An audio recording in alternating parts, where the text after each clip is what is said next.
Open Figma on your PC and start a new frame or open an existing project.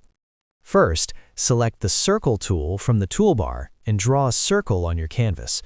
Now, select the Pen tool and draw a few lines that cross through the circle.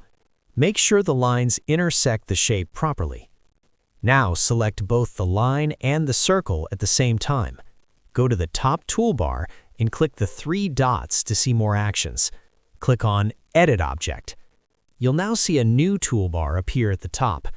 Select the Shape Builder tool. Now hover over your shape. You'll see different sections of the shape get highlighted. Click on any highlighted section to create a new separate shape from that area.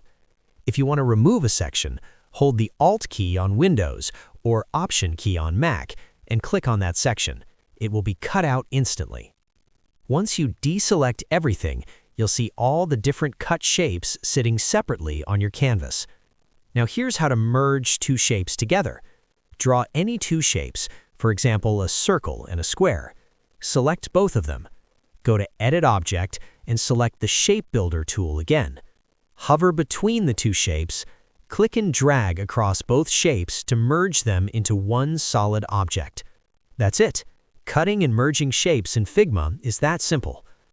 If this helped, drop a like and subscribe. Also press the bell icon for more tech tips. Thanks for watching.